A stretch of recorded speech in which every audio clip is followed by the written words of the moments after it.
So often, Georgians drive on 75 and they see the gold dome of the outside of the Capitol, but they never have the opportunity to see inside. So I thought I'd take you on a very brief tour. Maybe I would whet your appetite so that you will come back and visit. So come on, let's see the House chamber where I work. Welcome to the House chamber. It's a lot different today than it was when I was first elected 14 years ago.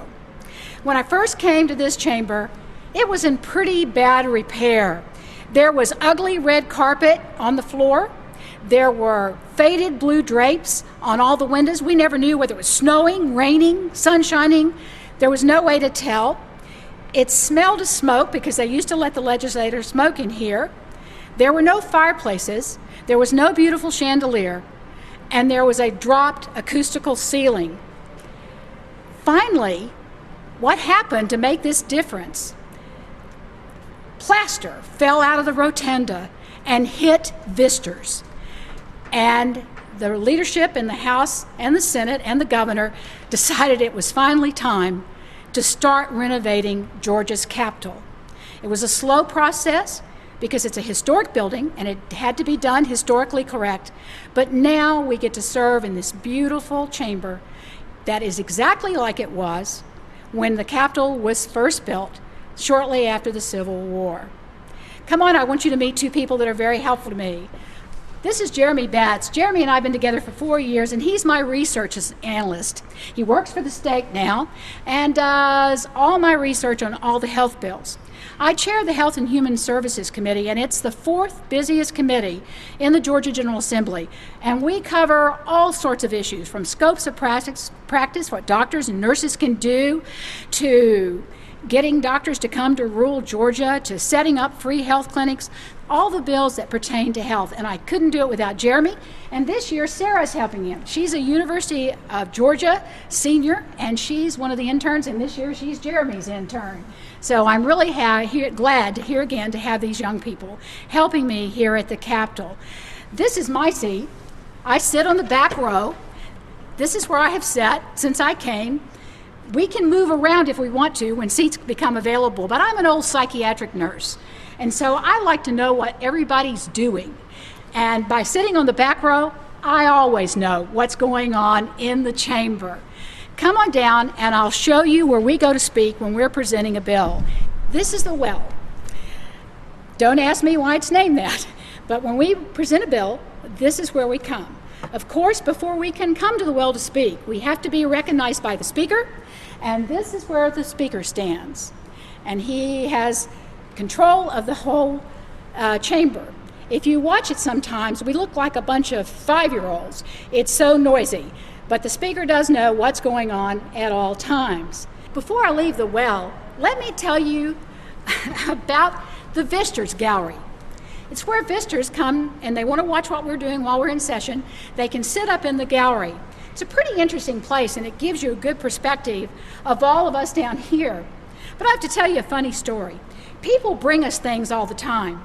The last legislative day we had, somebody gave all of us green hard hats promoting some civic group.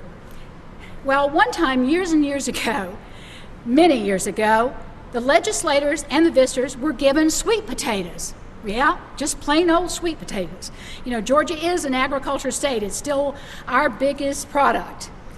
Well, it got late into the session, and I think back then people had a few nips while they were on the floor and during their breaks.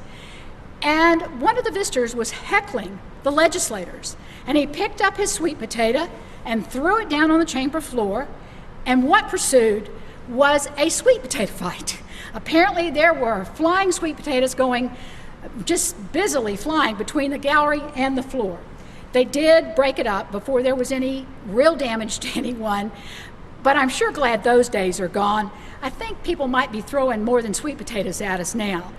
It's one of the interesting tidbits about the Capitol. It's full of wonderful stories like that.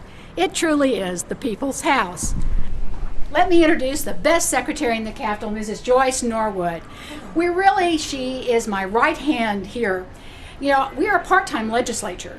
So as a legislator, I'm not at the Capitol year-round, but Joyce is, and she's here to help you with your problems. I hope you'll feel free to call her at any time, and our numbers are listed on the website. So I cannot tell you how lucky I am to have Joyce. She's been here several years, and so she knows all the different departments and just where to go to answer people's questions and try to help solve constituent problems. I'm also lucky because every year I get interns. Now, I'm an old college professor, so I enjoy teaching. So this is one of the best parts about the session, is having new interns each year, and I want you to meet the ones I have this year. Come on back into my office. This year, I have Anita, who's waiting to hear from law schools, and I have Gabriel, who's a fourth-year medical student at Emory. They do research for me, go with me to meetings, help set up the meetings, just basically anything I need to do. And I'm telling you, we run on a very low staff here at the Capitol.